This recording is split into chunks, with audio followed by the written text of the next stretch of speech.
Nah, 7 komponen sistem ini akan bermanfaat sekali untuk teman-teman nanti membedah, menguraikan, mendekomposisi suatu sistem. Ya. Dan dengan mengetahui komponen-komponen sistem itu, teman-teman nanti bisa mendesain juga, merancang sebuah sistem. Ya enggak? Kan sudah tahu komponen-komponennya, spare part-nya, ya enggak? Bagian-bagiannya. Nah, kalau Anda ingin membuat sebuah sistem, Anda tahu komponen-komponen, ya sudah, saya bagian-bagiannya akan saya rancang seperti apa.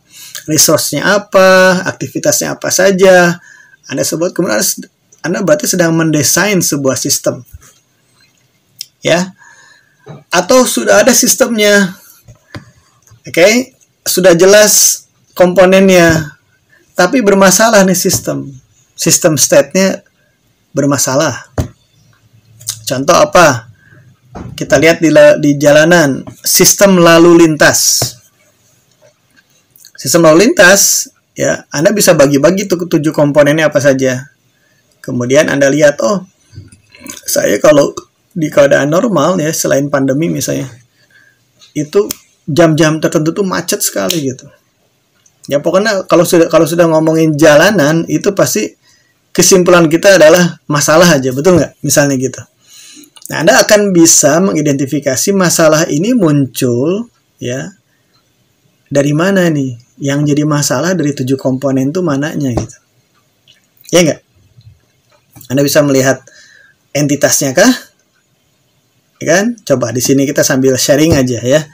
Kalau saya ambil sistem lalu lintas, kalau teman-teman paham tentang 7 komponen atau elemen sistem itu, maka teman-teman bisa menguraikan 7 elemen sistem lalu lintas ya. Coba silakan. Dari elemen yang pertama dulu. Entitas. Selain kendaraan, pejalan kaki, betul. Lampu lalu lintas itu apa? Entitas.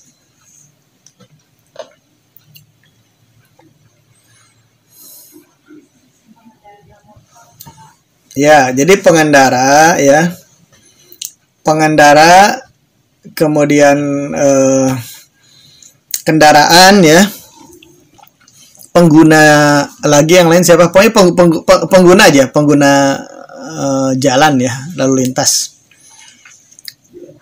Pejalan kaki itu masuk di entitas ya.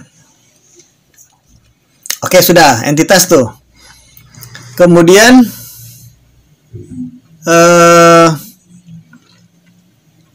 atau ini dulu, definisi dulu. Sistem lalu lintas apa nih? Sistem lalu lintas definisinya apa? Dia kan kumpulan komponen sistem yang bekerja sama untuk mencapai tujuan bersama. Jadi sistem lalu lintas adalah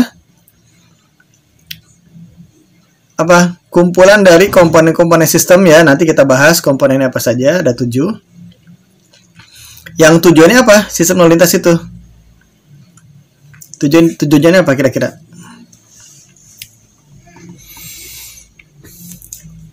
Sistem lalu lintas. Oke. Sebenarnya orang itu menggunakan jalan, entah itu trotoar atau jalan aspal ya, jalan yang utamanya, itu sebenarnya tujuannya apa sih tujuannya?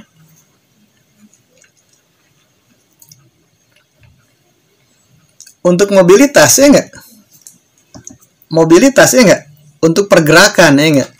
Dari satu titik asal, origin, atau ya dari titik keberangkatan ya menuju tujuan ya enggak?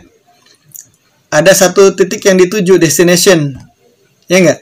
Jadi mobilitas dari point of origin atau departure ya enggak kepada point of destination atau arrival ya enggak? Itu kan tujuannya, mobilitas, mengantarkan para pengguna jalan ya enggak? Dari titik asal ke titik tujuan seoptimal mungkin gitu kan ya, seefisien mungkin, seefektif mungkin gitu. Itu tujuan dari sistem lalu lintas. Oke? Bekerja sama semuanya nih, semua komponen atau elemen itu harusnya gitu. Nah, kita lihat sekarang, tadi kita bahas atau kita bedah elemen-elemennya.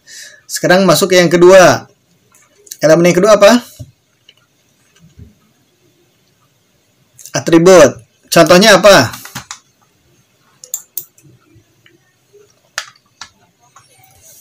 Betul, jenis kendaraan. Terus apa lagi?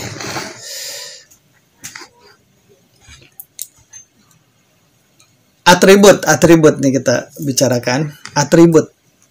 Kalau tadi yang disebut entitasnya adalah orang, pejalan kaki, kendaraan, ya, berarti kan atributnya apa? Jenis kendaraannya betul, ya. Betul.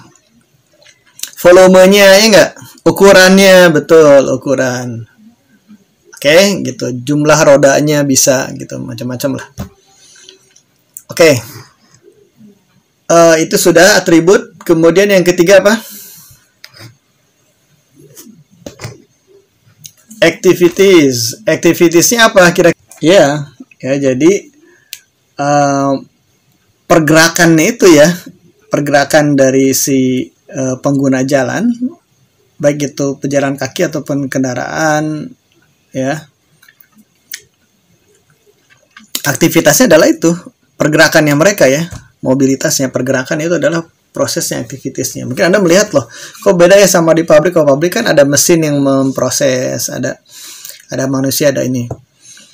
Ya, kegiatannya nih. Kalau ini kan seperti memang self driving ya enggak? Dikendalikan oleh si masing-masing entitas ya enggak? Orang berjalan ya enggak? Sepeda bergerak ya sama, terus ya pokoknya aktivitas pergerakannya itu, mobilitasnya ya teman-teman, itu prosesnya atau aktivitiesnya ya. Aktivitas mobilitas atau pergerakan dari si entitas, kendaraan-kendaraan atau pengguna jalan lainnya ya, seperti pejalan kaki gitu. Nah, itu adalah aktivitasnya. Oke. Kan yang dialami, jadi kegiatan yang dialami oleh si entitas, ya enggak? Yang dialami di situ apa ya? Yang terutama sekali ada berjalan atau melaju tadi ya, bisa. Oke, itu adalah aktivitasnya. Yang keempat ya. Yang keempat apa? Resource. Oke, kita lihat resources yang terlibat. Apa saja?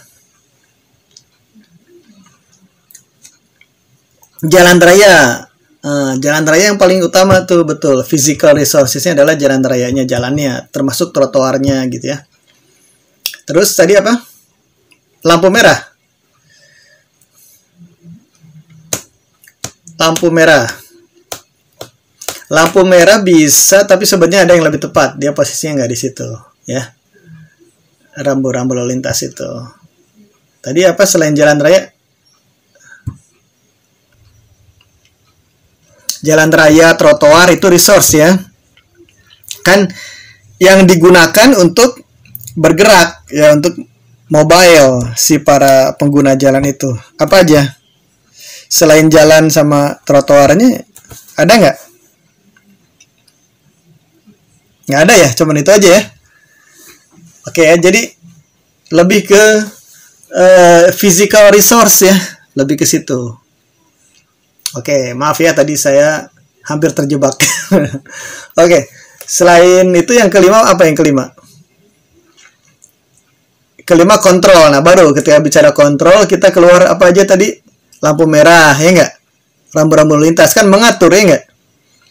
Mengatur kapan berhenti, kapan berjalan gitu. Kemudian ada polisi. Polisi juga sama kan, tugasnya begitu kan? Tugasnya mengatur, menegakkan aturan lah. Kalau ada yang tidak ngikuti aturan, nah dia tilang misalnya gitu. Katanya sekarang udah nggak boleh ya tilang ya. Sudah ada CCTV. Nah ya gitu. Apalagi?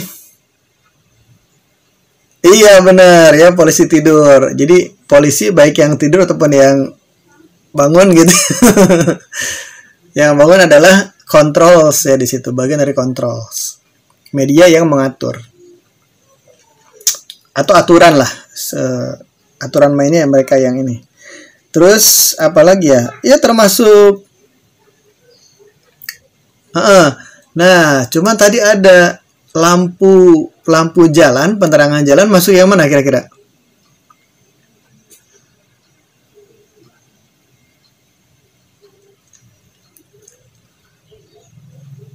Iya, resource ya. Jadi resource bukan hanya jalan raya tapi juga lampu jalan, terus apa lagi ya?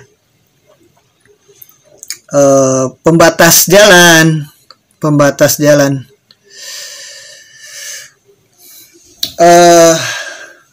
Tukang parkir itu masuknya ke yang controls ya, controls dia ya. Jadi sebenarnya misalnya dia tuh harusnya berfungsi sebagai kontrol. Misalnya tidak boleh ada yang parkir di pinggir jalan, di bahu jalan, ya enggak? Bukannya malah nyuruh parkir di bahu jalan kan? Kalau selama ini kan kita lihat tugasnya adalah justru ngasih ruang supaya bisa parkir di jalan kan. Jalan kan nggak boleh dipakai buat parkir, ya enggak? Ya kan, tempat parkir itu ya ada lahannya sendiri sebenarnya gitu. Nah, itu bagian dari controls ya. Dia mengatur jalanan itu harus bersih dari yang berhenti untuk parkir ya. Kalau berhenti sementara menurunkan penumpang mungkin nggak apa-apa.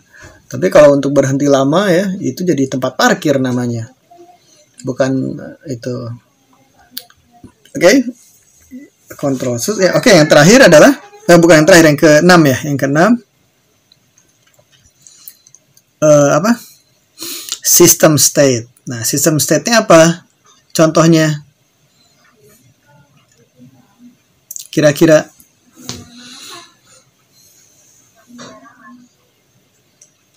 lampu merah mati itu masuk ke yang mana?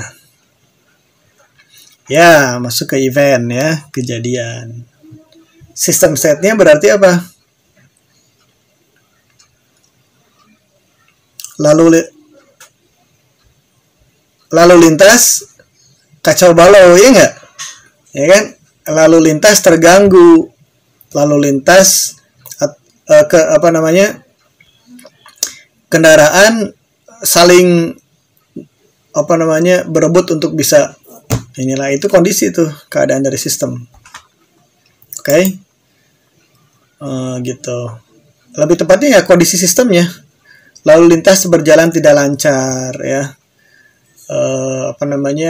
Terganggu, kacau balau lah gitu ya, ketika misalnya lampu merah mati gitu. Atau nyambung nih sama yang ke-7, ke event kejadian. Apalagi contohnya dikaitkan boleh nggak apa-apa. Jadi dua-duanya langsung ya. Ya, bisa kecelakaan ya. Kecelakaan menyebabkan kemacetan. Atau yang jelas jumlah kendaraannya nggak? Jumlah kendaraannya melebihi kapasitas, over capacity. Itu sangat banyak, membludak gitu. Kondisi alam. Iya, betul. Itu bisa juga ya. Banjir misalnya gitu ya. Banjir menyebabkan kemacetan. Intinya adalah membludaknya ya, jumlah atau volume dari kendaraan yang melebihi kapasitas ya. Kan kalau di sistem produksi disebutnya bottleneck, ya enggak? Bottleneck tuh. Over capacity jadinya.